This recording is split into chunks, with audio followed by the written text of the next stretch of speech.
네, 대표형 1번 문제 보도록 하겠습니다. 다음 설명 중 옳은 것은 위법성 인식의 체계적 지위에 관한 제한고의설, 제한고의설이라고 하는 것 자체가 이제 우리가 여러분들 뭐 제한고의설, 고의설, 그다음에 책임설, 제한적 책임설, 제한적 책임설 안에서 두 가지 법효과 제한적 책임설, 유추적용설, 구성요건 유추적용설 이렇게 네 개는 머릿속에 일단 알고 계셔야 됩니다.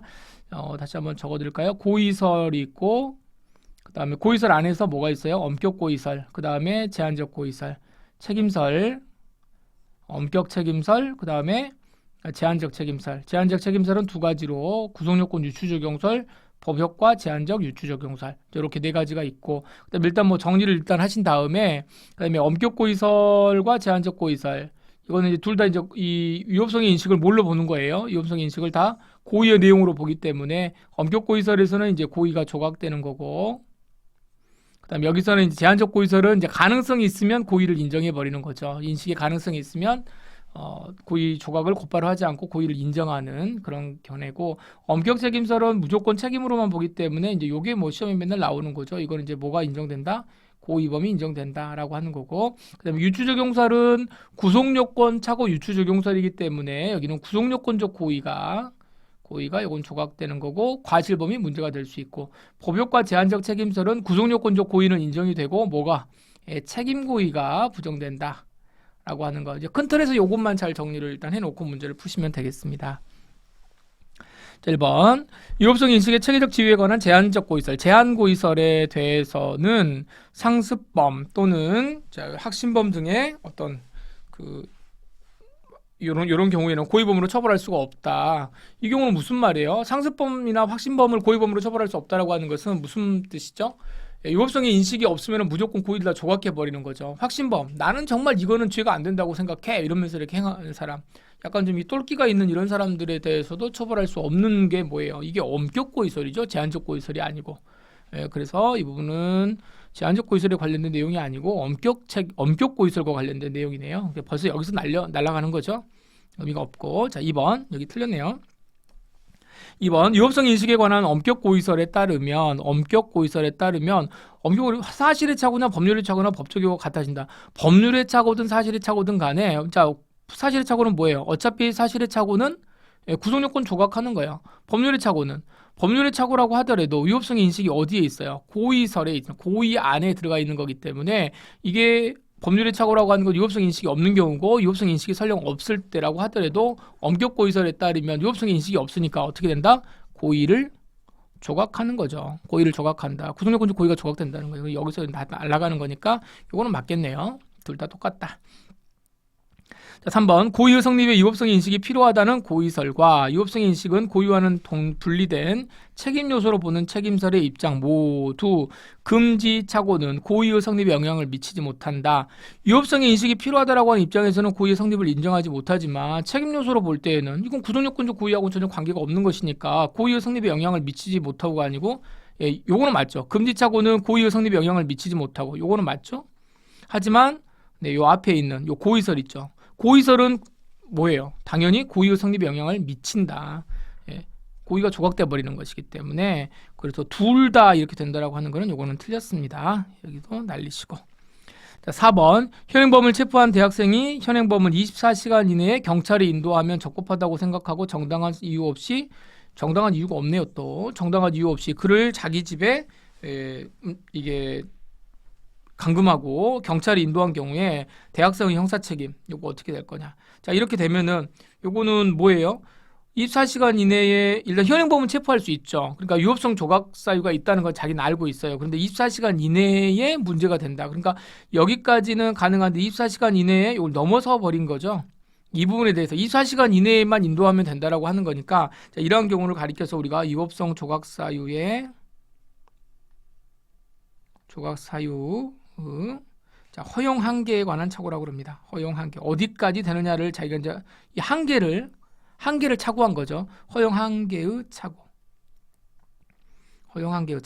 자, 그러면 허용 한계의 착오라고 하는 것은 이건 뭐냐면 자, 위수준과 위전착의 차이가 아니죠. 위전착이 아니에요. 이거 이제 잘 보셔야 됩니다. 위전착은 아닙니다. 위법성의 인식과 관련돼 가지고 책임설에서 문제가 되는 건 뭐냐면 위협성 조각사유 전제 사실의 착오와 관련돼 가지고 서로 나눠지기 때문에 그래요. 그래서 이런 허용의 요 착오는 허용 한계의 착오는 그냥 단순하게 뭐만 보시면 되냐면 어느 학설로 가든지 엄격 책임설로 가든지 제한적 책임설로 가든지 간에 정당한 이유가 있냐 없냐에 따라서 정리를 해버리면 됩니다. 아시겠죠? 그래서 이 부분은 제가 이제 예제 문제를 한번 나중에 풀면서 이 부분 제가 그 위협성 인식과 관련된 내용을 한번 좀 정리를 좀 해드리도록 하겠습니다. 그 부분들을 한번 좀 참고를 해보시고요. 여기에서는 이게 결론만 좀 이제 문제에서는 간단하게 이제 요 문제 풀이할 때는 정리를 할 텐데 요것만 정리를 하시면 됩니다. 위협성 조각사의 허용 한계의 착오, 즉 위협성 조각사의 전제 사실의 착오가 아닌 경우에는 요게 아닌 경우에는 엄격 책임설이든 제한적 책임설이든 둘 다 결론이 똑같습니다. 이게 달라지는 것, 결론이 달라지는 거는 위전착일 때만 달라지는 거예요. 그래서 왜 위전착이 달라지는지에 관련된 부분은 이제 위전착과 관련된 그 사례에서 한번 좀 살펴보도록 그렇게 하겠습니다.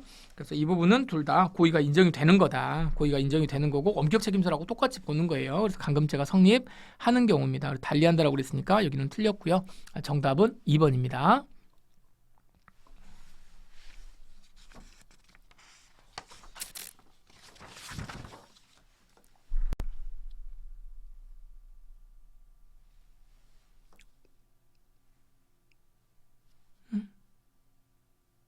아,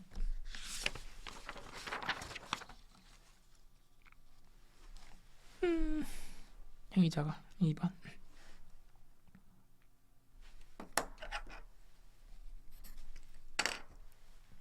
대표형 2번 문제 보도록 하겠습니다.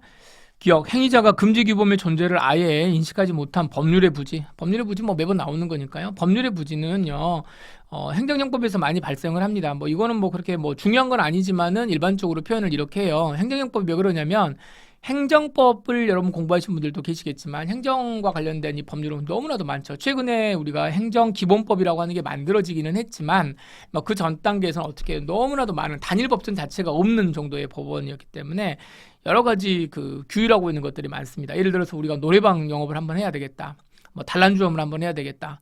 뭐 이런 거 하나 하려고 하면은 엄청난 그 규제들이 있거든요. 근데 그 규제를 다 알고 있는 사람은 거의 없습니다. 규제를 이 담당 공무원도 잘 모르거든요. 찾아봐야 되는 그런 것들이 있어요. 그래서 이런 영역에서 난 잘 모르겠는데요. 이렇게 말하는 그런 상황들이 많다. 뭐 이런 뜻입니다. 그리고 가장 법률의 착오의 전형적인 사례로 인정이 된다. 이렇게 되어 있는데, 자, 여기 뒤에는 요거는 이제 학설에 관련된 학설. 학자들은 법률의 착오 중에서 법률의 부지는 당연히 몰랐다 그러면 이거는 착오가 있기 때문에 이건 처벌 못한다 이렇게 보는 거지만 이건 뭐가 되는 거예요? 우리 학자들, 우리 판례는 법률의 부지다. 다 나와가지고 전 몰랐는데요 이렇게 하면 법률의 착오라고 할 수가 없잖아요. 그래서 아예 처음부터 날려버리는 겁니다. 이거 전형적인 사례로 인정된다라고 그러는데 이거 인정된다가 아니에요. 예, 인정된다라고 하는 건 학자들은 그렇게 이야기를 하지만 저도 막 오늘 제가 논문을 쓴다 그러면 법률의 부지는 인정되어야 함에도 불구하고 저 뭐라고 쓰겠습니까? 판례가 지금 문제가 있다 이런 식으로 다 쓰게 됩니다. 그런데 이제 실무에서는 전혀 안 먹혀요. 실질적으로 이렇게 하면 안 되기 때문에. 두 번째, 그래서 여기는 이제 틀렸습니다. 법률의 착오에 정당한 이유가 있는지 없는지. 자, 정당한 이유가 있는지 없는지 요거와 관련돼 가지고는 자, 뭐예요? 여러 가지 요건들이 이제 있습니다. 그렇지만 그중에 이제 가장 많이 하는 게 심사숙고. 조회할 수 있는 계기가 있어가지고 자기가 여러 가지로 노력을 해야 된다. 그러니까 어떻게 해요? 이거 죄가 되는지 안 되는지 잘 모르겠는데 그럼 여기저기 다 전화해보는 거죠. 뭐 대학 때 우리 교수님이 뭐 독일에서 박사를 하고 오셨다는데 그분한테도 가서 한번 물어보고 내 친구가 변호사인데 거기다 가서 한번 물어보고 우리 학교 다닐 때 우리 법대 학장님이 뭐 엄청나게 무슨 검사 판사 뭐 다 하시다 오신 분이었는데 거기다 전화도 해보고 아니면 이제 직접 돈 주고 가가지고 서초동에 가서 이런저런 이야기도 물어보고 자 이렇게 하는 겁니다. 그래서 최대한 물어보고 관공서에도 전화해보고 이런 거 해야 된다는 거예요. 이게 바로 심사숙고 의무입니다. 그래서 이런 것들 열심히 해야 되고 이러한 노력을 다 했더라면 충분히 가능성이 있었어요. 있었음에도 불구하고 에이 뭐 그러겠지라고 대충 생각하고 해버렸다. 이렇게 되면은 이제 정당한 이유가 있다 없다 이제 없다고 판단을 해야 되겠죠. 그래서 이거는 가장 기본적인 지문이니까 이건 맞는 지문. 좋은 이야기만 쭉 적어져 있죠. 예, 이거 한번 보시고요. 자, 디귿번. 건설 폐기물과 관련돼서 자, 건설 폐기물 허가를 받은 피고인이 예정사업지에 건설 폐기물 처리 허가를 받음으로써 자 받았답니다. 변경 허가 없이 그 시설의 소재지를 변경했다고 해서 이런 법률 위반으로 이분이 됐답니다. 그랬다라고 한다면 자 이거는 이제 뭐 우리가 이거는 말 그대로 행정 사례이기 때문에요. 행정법과 관련된 사례이기 때문에 이 자체를 여러분들이 모른다고 해서 전혀 문제되는 게 아니에요. 그냥 이 사례를 보시고 그냥 어떻게 생각하시면 돼요. 아, 이 사례는 그렇게 했구나 정도로만 생각하시면 됩니다. 여러분들 알고 있는 정당한 이유가 있냐 없냐라고 하는 판례들 엄청 많이 나오잖아요. 그 판례에서 그냥 예를 들어서 이제 우리가 공부할 때는 오른쪽 왼쪽 나눠가지고 막 이제 공부하지 않습니까? 이제 그런 거에서 이제 기억이 나면 되는 거고 아니면은 이제 모르면은 아무도 모르는 거예요. 이건 뭐 판사님들도 이거 뭐 내가 자기가 관련 안 해봤으면 모르는 거니까 설령 몰랐다고 여러분들 쫄 필요 없습니다. 그럼 이건 뭐냐면 기소가 됐는데 자기는 변경 허가를 받았다는 거 아니에요. 이미 이 허가를 받은 피고인이 설치한 후에 변경 허가를 받았다. 건축물 폐기물